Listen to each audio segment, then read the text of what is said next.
Assalamualaikum warahmatullahi wabarakatuh. Perkenalkan, saya Arbayah, peserta Latsar CPNS Angkatan 9, Golongan 3, Kelompok 3, NDH 25, BPSDMD Provinsi Kalimantan Selatan. Pada kesempatan kali ini saya ingin membagikan cerita atau pengalaman pada saat mengikuti agenda ketiga hari kedua yang dilaksanakan pada hari Jumat tanggal 11 Maret tahun 2022.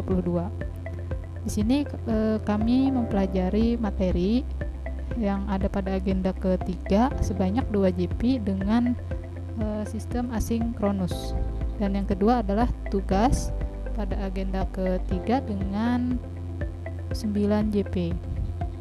Untuk asinkronus sendiri, kami mempelajari secara mandiri modul PDF yang berjudul Kedudukan dan Peran PNS dalam Kerangka NKRI. Materi ini bisa diunduh di halaman atau di website LMS. Dan yang kedua yaitu tugas. Kami peserta Latsar melaksanakan tugas yang diberikan oleh tutor. Etika bermedia digital. Jadi media digital memang menawarkan beragam kemudahan, menawarkan kecepatan dalam berinteraksi, serta kemudahan dalam mengakses berbagai hal. Tetapi di balik semua itu memang harus ada semacam kontrol diri. Tujuannya adalah supaya media digital ini bisa bermanfaat untuk hal yang positif. Jadi memang media digital dapat digunakan oleh siapa saja, tetapi ada panduan etis dan kontrol diri agar tidak terjadi hal-hal yang tidak diinginkan. Dan selanjutnya adalah cakap bermedia digital. Di sini untuk cakap bermedia digital ada dasar yang harus dimiliki atau kemampuan individu yang harus dimiliki agar seseorang dapat bermedia digital secara baik. Yang pertama adalah pengetahuan dasar menggunakan perangkat keras seperti HP ataupun PC. PC di sini maksudnya adalah komputer atau laptop. Kemudian pengetahuan dasar mengoperasikan piranti lunak atau software serta berbagai macam aplikasi. Yang kedua adalah pengetahuan dasar tentang mesin telusur. Tujuannya untuk biasanya mesin telusur ini untuk mencari informasi atau data, memasukkan kata kunci dan memilah berita yang benar. Kemudian pengetahuan dasar tentang beragam aplikasi chat dan media sosial seperti aplikasi WhatsApp dan sebagainya. Ini untuk berkomunikasi dan berinteraksi serta mengunduh dan mengganti setting. Kemudian pengetahuan dasar tentang beragam aplikasi dompet digital dan e-commerce untuk memantau keuangan dan bertransaksi secara digital. Selanjutnya adalah aman bermedia digital. Keamanan digital itu adalah suatu kemampuan individu yang wajib atau mau tidak mau itu harus dimiliki, karena ini menyangkut perlindungan diri, perlindungan kita terhadap ancaman yang terjadi di dunia digital. Jadi tidak hanya di dunia nyata, di dunia maya pun banyak sekali ancaman yang bisa kita dapatkan. Jadi kita harus mengantisipasinya dengan cara aman bermedia digital. Yang pertama yaitu memahami berbagai konsep dan mekanisme proteksi baik terhadap perangkat digital maupun terhadap identitas digital dan data diri. Jadi kita harus berhati-hati dalam hal menyebarkan berbagai macam data, apalagi yang berhubungan dengan data pribadi. Sebaiknya jangan sampai mengupload data seperti data KTP atau foto KTP di media sosial. Jadi itu sangat rentan sekali terjadinya hal-hal yang disalahgunakan oleh orang yang tidak bertanggung jawab. Kemudian empati agar pengguna media digital punya kesadaran bahwa keamanan digital bukan sekedar tentang perlindungan perangkat digital sendiri dan data diri sendiri, melainkan juga menjaga keamanan pengguna lain sehingga tercipta sistem keamanan yang kuat. Kemudian langkah-langkah praktis untuk melakukan perlindungan identitas digital dan data diri.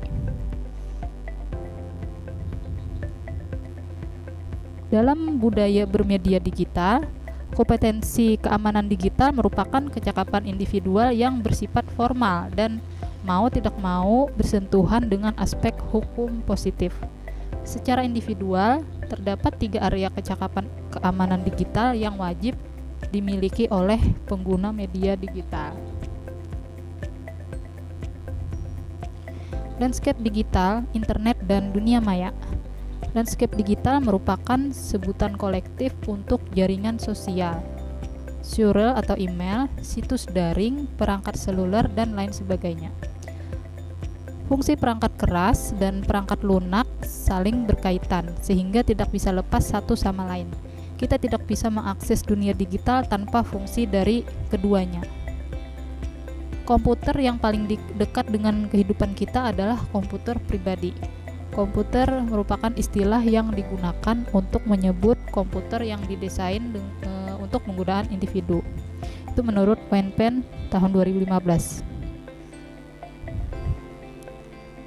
Sini ada beberapa kategori mesin komputer.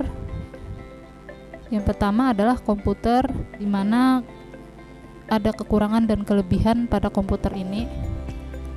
Kelebihannya adalah kita dapat meningkatkan performa dan fungsi komputer dengan mudah.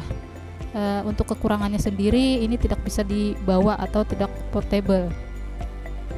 Hanya bisa di satu tempat saja dengan aliran listrik yang terhubung langsung. Untuk notebook merupakan istilah dari laptop yang didesain bisa dilipat dan mudah dibawa kemana-mana. Jadi di sini perangkat keras notebook itu sudah terdapat monitor, keyboard, dan keypad dan terangkai menjadi satu sistem. Untuk netbook sendiri lebih kecil ukurannya daripada notebook. Untuk fungsi dan lain-lainnya kurang lebih sama seperti notebook, cuma dari segi harga mungkin netbook lebih terjangkau. Selanjutnya ada lagi tablet atau tablet ya, komputer portable yang terdiri dari layar sentuh dengan komponen komputer di dalamnya. Perangkat ini simple dan mudah dibawa-bawa, tetapi tidak dapat mengoperasikan beberapa perangkat digital lunak. Beberapa aplikasi perangkat lunak karena keterbatasan kemampuan. Karena memang tablet ini kurang lebih sama seperti handphone, tetapi ukurannya lebih besar tentunya. Untuk selanjutnya telepon pintar. Ini perangkat telepon yang memiliki kemampuan untuk mengoperasikan berbagai aplikasi perangkat lunak dan mengakses internet. Sama seperti tablet, telepon pintar biasanya dilengkapi dengan layar sentuh. Dan ini juga dapat mengoperasikan berbagai perangkat lunak tapi tidak sehandal komputer atau notebook. Kemudian etika berinternet atau netiquette. Etika merupakan sistem nilai dan norma moral yang menjadi pegangan bagi seseorang atau sekelompok orang dalam mengatur tingkah laku. Menurut Kak Bertens. Kalau etiket itu didefinisikan sebagai tata cara individu berinteraksi dengan individu lain atau dalam masyarakat. Jadi etiket berlaku jika individu berinteraksi atau berkomunikasi dengan orang lain. Sementara etika berlaku meskipun individu sendirian. Nah, jadi ini membedakan antara etika dan etiket. Jadi etika itu tertulis, misalnya kode etik jurnalistik. Kalau etiket tidak tertulis. Kemudian ada informasi hoaks, ujaran kebencian, pornografi, perundungan, dan konten negatif lainnya. Untuk hoaks, dalam Kamus Besar Bahasa Indonesia itu hoax itu diartikan sebagai informasi yang bohong. Jadi tidak bisa dipercaya keaslian beritanya atau keaslian datanya. Menurut Masyarakat Telematika pada tahun 2017 mengungkapkan bahwa dari 1146 responden, 44,3% menerima hoax setiap hari, sedangkan 17,2% menerima lebih dari satu kali dalam satu hari. Untuk keunggulan internet, tentunya dalam hal bertransaksi itu biaya operasional lebih efektif dan efisien. Potensi pasarnya lebih luas hingga ke internasional atau global. Tidak memerlukan toko offline atau toko fisik untuk memasarkan pasarnya. 24 jam toko dapat beroperasi selama 7 hari dalam seminggu. Dan katalog produk juga bisa selalu up to date. Modalnya pun lebih kecil serta dapat dengan mudah mengenali kompetitor.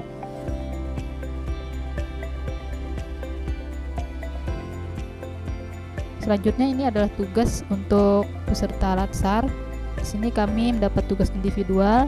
Yang pertama, menentukan isu sesuai tupoksi terkait upaya mewujudkan smart governance dengan perspektif manajemen ASN dan smart ASN.